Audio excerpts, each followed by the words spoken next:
What's up YouTube? This is Dan the Fix-It Man. Got another quick video here for you. I'm going to show you how to change your front brake pads and your front brake rotors on a 2006 Mazda 3. Now the first thing I like to do is compress the caliper piston back inside the caliper, which will allow for more space or more room for the larger, thicker pads, which are not worn down like these. The easiest way that I've found to do that is to come over here on the side, and I'll try and show you. There's this opening in the caliper, and you can even see the caliper piston is pushed out. That boot is extended, and what we want to do is push that back in before removing the caliper. And if you take just a standard flathead screwdriver or a little pry bar, and if you come over here to the front side of the rotor, sometimes you can wedge in there in between the pad and then just pull that towards you slowly, and then you can watch that caliper piston press back in. Now sometimes this method doesn't push the caliper piston all the way, so sometimes we still need to throw a C-clamp or use the caliper compression tool as well. My advice while you're doing this, though, however, is to come over here just to give you an idea of what I usually do. And I don't always show this in my videos, but it's a good idea to pop the hood, take off the cap of the master cylinder, and verify the fluid level. In this case, we're pretty full. So obviously when I go to push in the other side, that's probably going to overflow and make a mess. And what I like to do sometimes is just take a couple paper towels rolled up and then just kind of stick them in there. The fluid will start to wick upwards and it'll prevent it from overflowing. You can also just get a little turkey baster or something to siphon some of that fluid out, or suck some of that excess fluid out. And this only happens when you're constantly topping off the brake fluid as the pads are wearing down. Some people don't do that, and so the brake fluid, a lot of times when I go to do a brake job, the brake fluid is already low, and then by cycling it backwards up through the system, it just fills it right back up. But in this case, this one was pretty full, so we're doing this method here. Okay, so back down below here, we'll just pry on that as far as we can until that bottoms out. So sometimes with this method, you'll get it to a certain point, and you see we've got that opening right there, and then now you can shift your screwdriver over here and pry against the rotor and the pad to push that caliper piston the rest of the way in.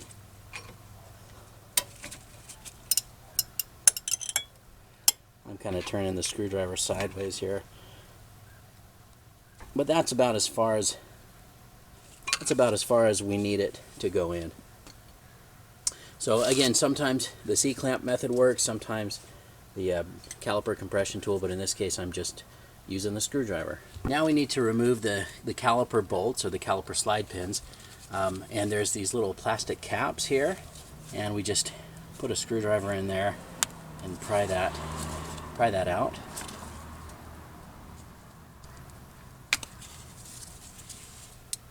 Now that's an Allen wrench. This is a 7mm, and I'm just using these little socket Allen wrenches. These Allen wrench kit that works with a socket wrench.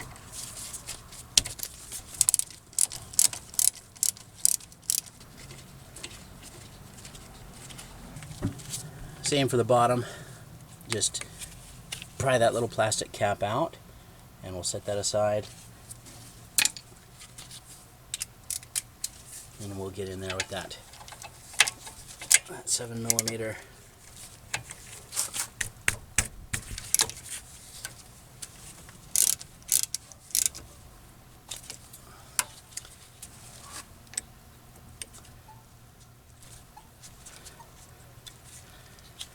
And sometimes those won't come all the way out on their own, but as long as you have it unthreaded, we can take the caliper off.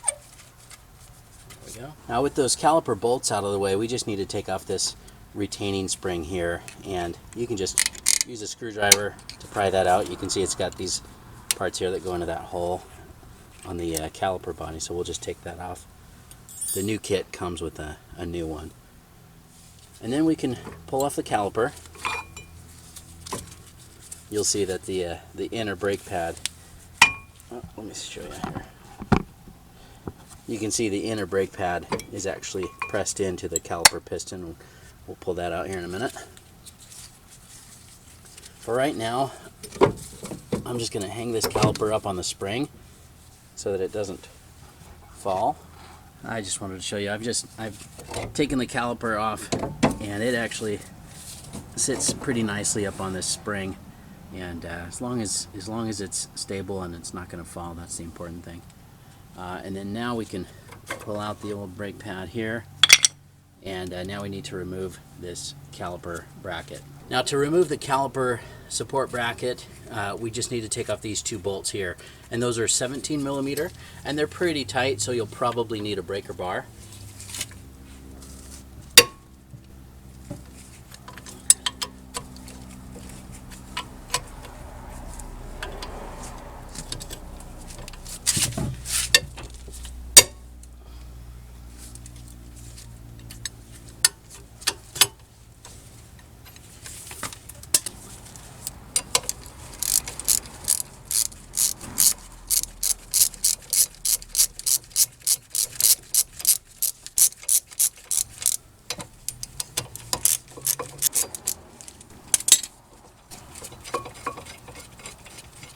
Just keep one hand on the caliper bracket so it doesn't drop.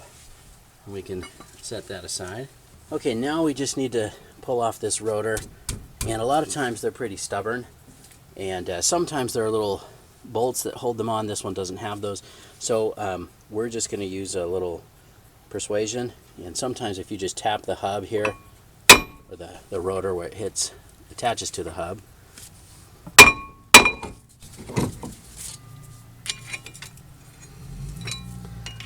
I'm just kind of spinning that around to hit the other side now.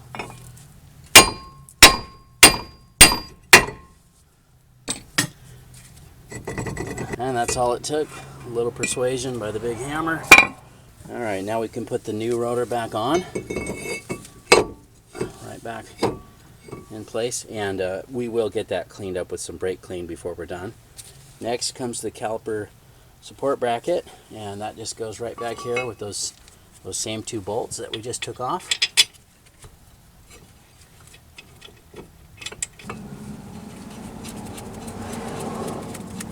Now we just want to torque these caliper brackets down to spec, but just double check your manual on that.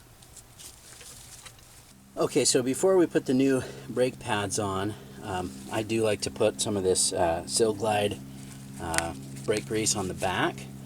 Just a little bit on the back seems to keep it quiet, but also in this case, this part of the brake pad right here, this rides on this metal part right here, so I'm going to also lube that up pretty good all the way around there where that's going to slide. Just make sure to not get any of the brake grease on the pad material, and we'll just kind of smear that around. These are nice shims on here as well, which will help keep it quiet,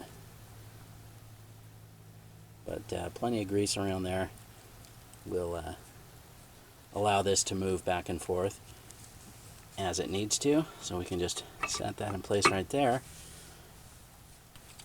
Now for the inner pad, as I mentioned, that's right here. This is actually sitting in the caliper piston, so we'll just pull that out.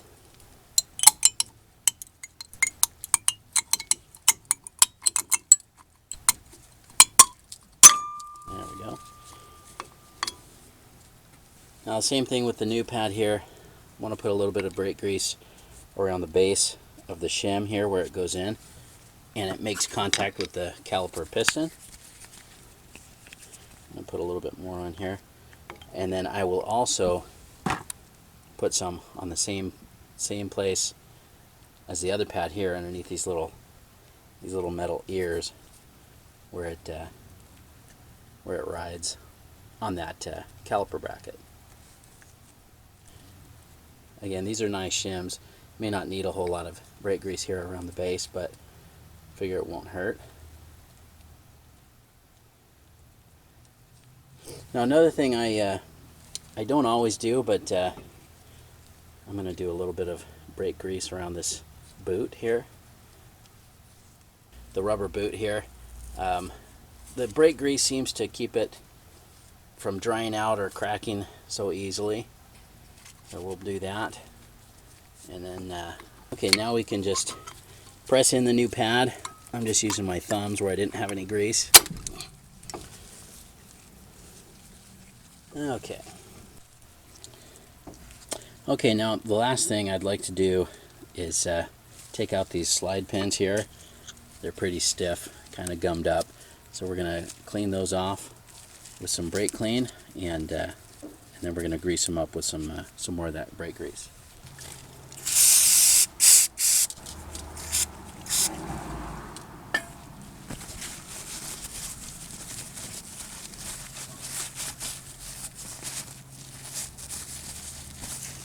So a lot of slide pins on different cars are sealed in a rubber boot, and they actually stay pretty clean and don't necessarily need a lot of maintenance, but these ones are just exposed right here. Even though there's a plastic cap, a lot of dust and dirt is getting in here, or gotten in here obviously. So we'll just take that same brake grease, Sil Glide material here, and we'll just spin that around here, all the way around, and put that right back in. And that's already a huge difference there. We'll do the same thing on the other one. Alright, same thing for the other side here. Just put that in and just kind of move it back and forth a little bit. Kind of distributes that grease on the inside of that sleeve there too. Okay, now we can put our caliper back on, or back in place, and we'll just carefully lower that down over here. There we go. Sometimes you gotta lift a little bit on the caliper just to line up those bolts and press it down. There we go. Okay, this one was a little bit more tricky to align and get started. Kind of just have to push on the caliper quite a bit in order to get that lined up. I think that has to do with that spring that goes into the caliper. But now that it's in, we can tighten that down, and just double check your manual for the spec there, the torque spec.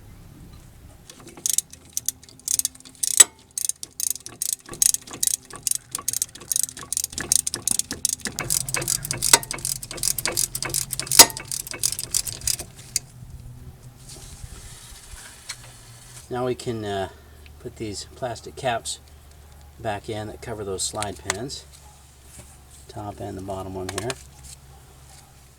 Now the last thing we need to do is install this spring here, and this I found it's easiest if you just start here at the bottom.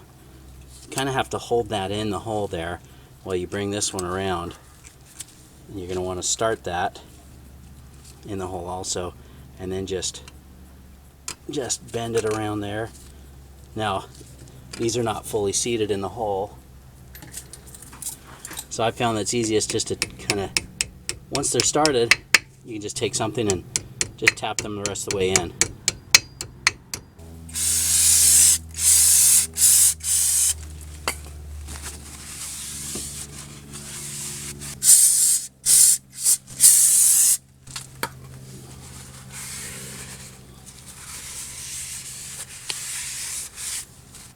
And that's pretty much everything. Just make sure to depress the brake pedal once or twice before you drive off. That will push the piston back out the rest of the way, which will squeeze those pads onto the rotor. And torque everything to spec, get the wheel back on, and you should be good to go. But thanks so much for watching. Please subscribe to my channel. I will put a link in the description to my website, which will have some product links as well. Thanks so much for watching, and good luck.